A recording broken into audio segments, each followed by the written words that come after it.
They told me to step away, so I did, from the family and from the account that kept their lights on. By 3:11 a.m., my phone was shaking off the nightstand. 89 missed calls. Dad's voicemail panicked. What happened? The bank flagged everything I just texted back. I'm honoring your decision.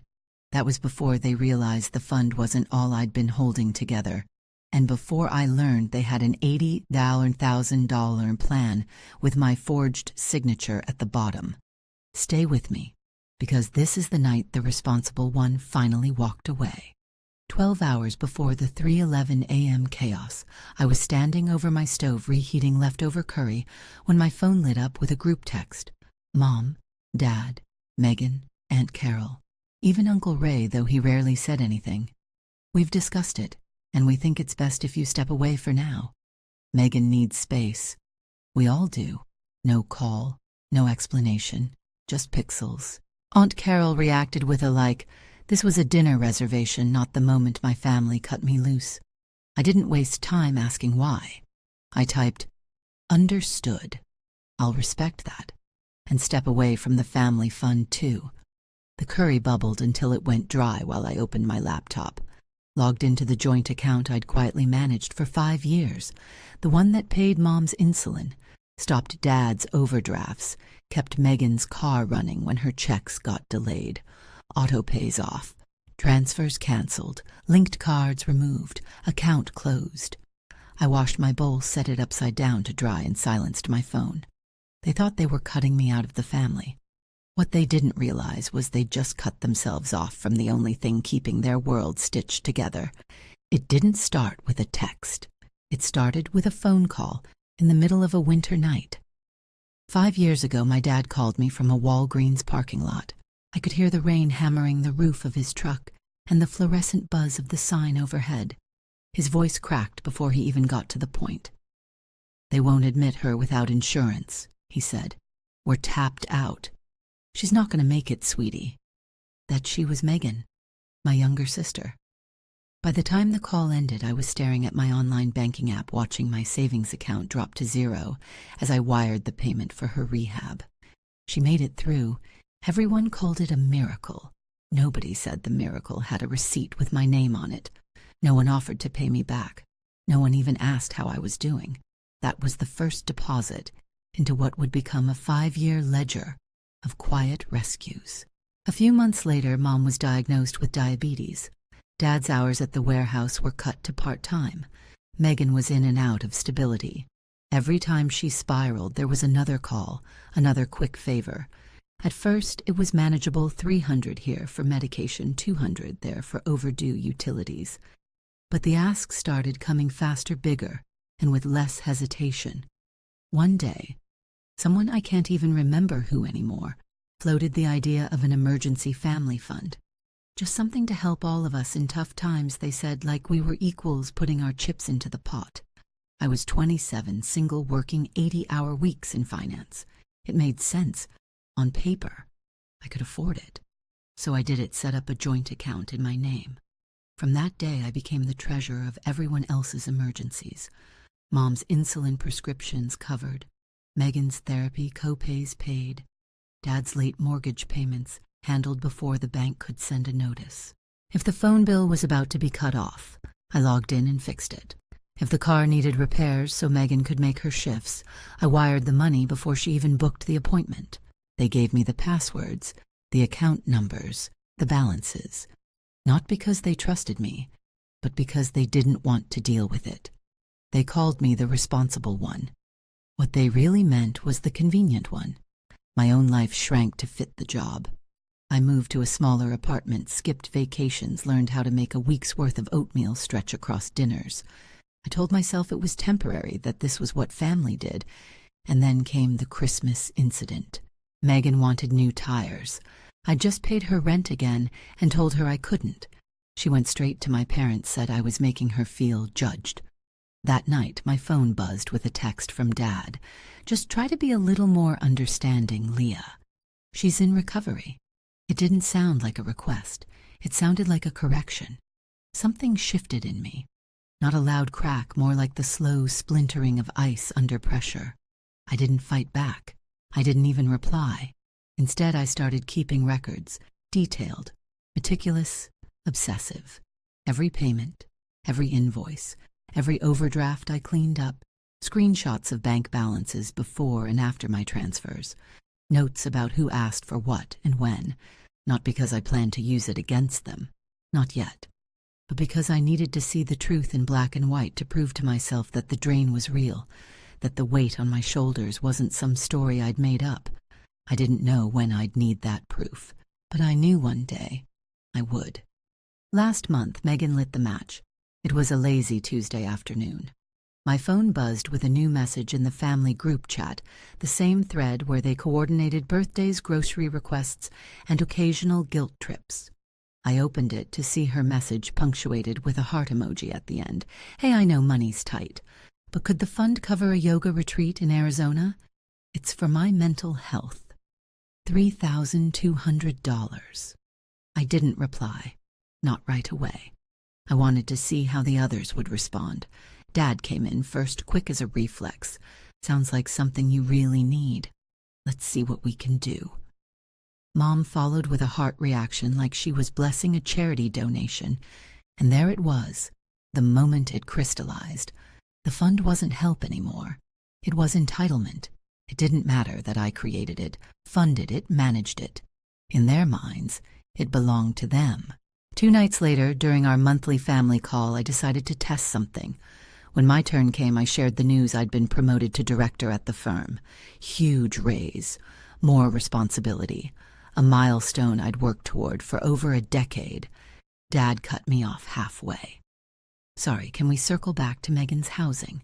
She's not feeling safe in her current unit. The implication landed like a cold drop of water down my spine. Leah, you're buying your sister a better apartment. I didn't argue. I didn't even sigh. I just said calmly, maybe it's time someone else stepped up. Silence. Not awkward, icy. The kind of silence that carries a verdict. 2 days later, at 7:42 p.m., the text came. We think it's best you step away for now. Followed inevitably by Aunt Carol's smug thumbs up. I read it twice, feeling that same tiny internal click I'd felt on the curry night years earlier. Not a break, a release. They'd given me permission to do what I'd been considering for months, so I did, thoroughly. That evening, I sat at my kitchen table with my laptop open, the glow from the screen, catching on the rim of my coffee mug. I logged into the account, the lifeline they never thanked me for, and began dismantling it. Auto pays terminated, transfers canceled, linked cards severed, emergency buffer withdrawn, account closed. When I was done, I closed my laptop, took a slow sip of coffee, and listened to the hum of my refrigerator. Outside, the street lamp clicked on. Somewhere a dog barked. The world kept moving, oblivious to the fact that I'd just taken my hands off the lever that kept their entire lives upright. 36 hours later, the fallout began. The overdraft alerts hit first. Then Mom's pharmacy called to confirm a declined payment.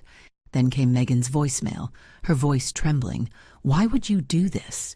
You knew I needed that payment. By Saturday night, Dad's voice notes were unraveling into half sentences and jagged breaths. The mortgage bounced. The insurance lapsed. The utilities. What did you do? I scrolled back to my last message in the chat and read it again, just to feel the satisfaction settle in my chest. I'm honoring your decision. They thought that message ended the conversation. They had no idea. The real conversation hadn't even started. By Monday morning, they'd organized what I can only describe as a family tribunal. No invitation, no how are you, just a Zoom link in my inbox with the subject line, family discussion. Urgent. I joined exactly at the scheduled time, camera on mic muted. On screen, Mom in the kitchen, Dad in his recliner, Megan with her hair up like she'd just rolled out of bed. Aunt Carol hovered in the corner frame like she was moderating a presidential debate. Dad didn't waste time. Leah, what the hell is going on? The bank says the account is closed. Your mother's prescriptions didn't go through. Megan's got bills stacking up.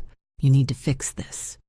I stayed quiet, letting the words pile in the space between us. Mom jumped in. "We built that fund for emergencies. How dare you just pull the plug?" Her voice cracked on Dare like she genuinely believed I'd committed a moral crime. When I spoke, it was slow, calm. "We didn't build it, Mom. I did, and I kept it running for 5 years without a single thanks, without a single repayment, and without a single question about whether I could afford it." Megan rolled her eyes, then smirked like she was humoring a child. "It's just money, Leah. You've got plenty." And that was the moment, the sentence that flipped the switch. I leaned in, resting my elbows on the desk, and let my voice drop.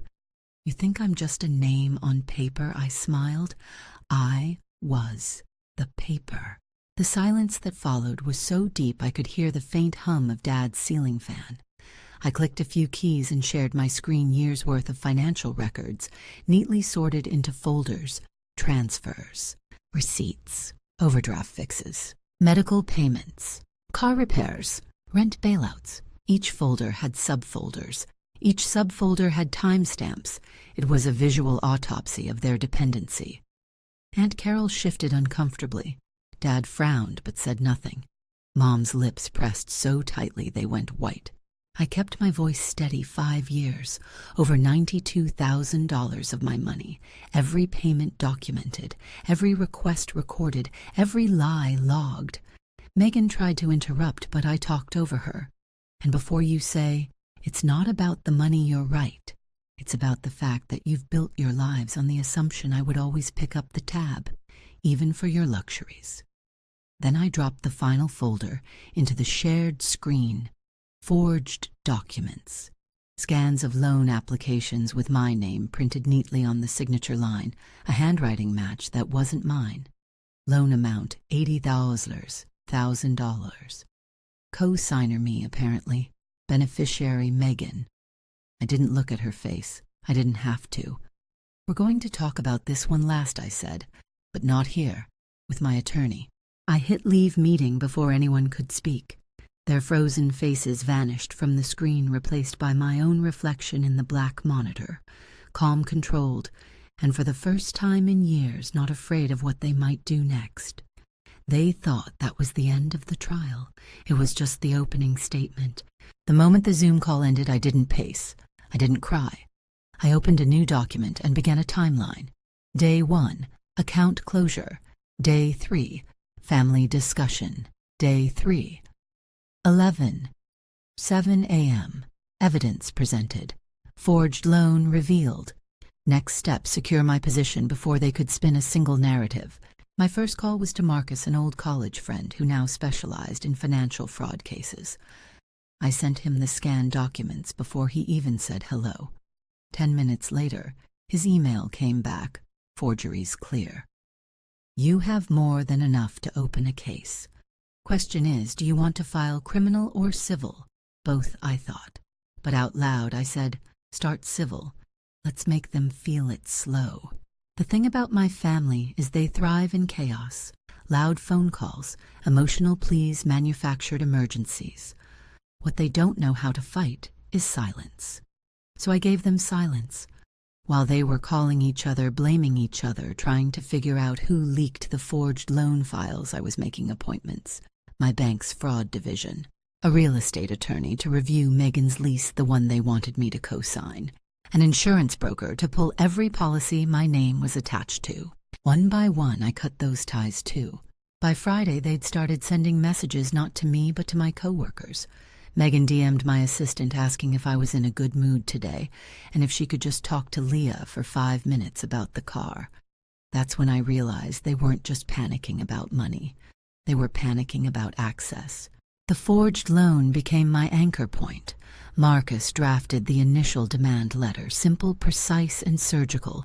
Megan repays the $80,000 within 60 days. All family members sign a no-contact financial agreement. Failure to comply. Full civil and criminal filings. We couriered it to each of them. No email, no text, no just wanted to give you a heads up. The first to respond was Mom, with a handwritten note that didn't address the loan at all. Instead it said, "Families don't sue each other. We'll talk when you calm down." That was the last written thing she sent me that didn't go through a lawyer. By the time the weekend was over, Marcus had heard from 2 different attorneys representing them. Both wanted to discuss settlement terms. I let Marcus handle every word. The less they heard my voice, the more they had to face the paper trail, the same way I had for years. And all the while, I wasn't thinking about their panic. I was thinking about the final move, the one that would make sure they never forgot who pulled the last thread holding their lives together. That move came sooner than I thought. The court date for the civil case was set for late August, but I didn't need to wait for a judgment to end this. I had something better timing. In early July, Megan's lease renewal came up.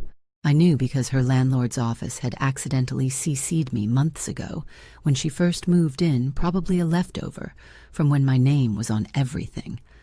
I called the landlord, calm, cordial, and very clear. Just letting you know I am not a co-signer on that lease. My name was used without my consent. If you keep it active, you'll be tied to an ongoing fraud case. I heard him exhale through his teeth. Understood. We'll handle it. 2 weeks later, Megan was served a notice to vacate.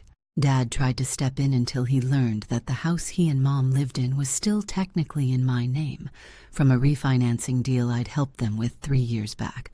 They'd never transferred it out because it was too much paperwork. Marcus drafted a notice for them to vacate in 60 days or buy the property outright. Cash only, they didn't have it. The day they moved out, I drove past but didn't stop.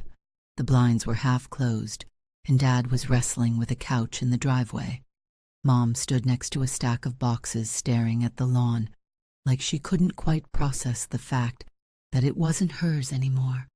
I didn't wave. I didn't roll down the window. I just kept driving. The civil case settled quietly in my favor. Megan signed over her car, emptied her savings, and agreed to a payment plan for the rest. The forged loan was nullified, and her credit tanked so fast she wouldn't be able to lease another apartment without a co-signer for years. They didn't ask me. By the time September rolled around, I'd moved into a new condo with floor-to-ceiling windows and a view of the lake. No family portraits on the wall, no group chat notifications, no unpaid emergency bills waiting in my inbox. One evening, I was making tea when my phone buzzed a number I didn't recognize. I let it go to voicemail. It was Megan. Her voice was thin, almost a whisper. You didn't have to go this far. I set the phone down on the counter, let the kettle whistle, and poured my tea. She was wrong. I hadn't gone far at all. I'd just stopped walking toward them. If you've ever been the responsible one who carried everyone until there was nothing left for yourself, you know this story. Tell me in the comments what was your moment when you finally said enough. And if you want more real stories of quiet revenge and freedom, without conditions, make sure to subscribe. We have plenty more to tell.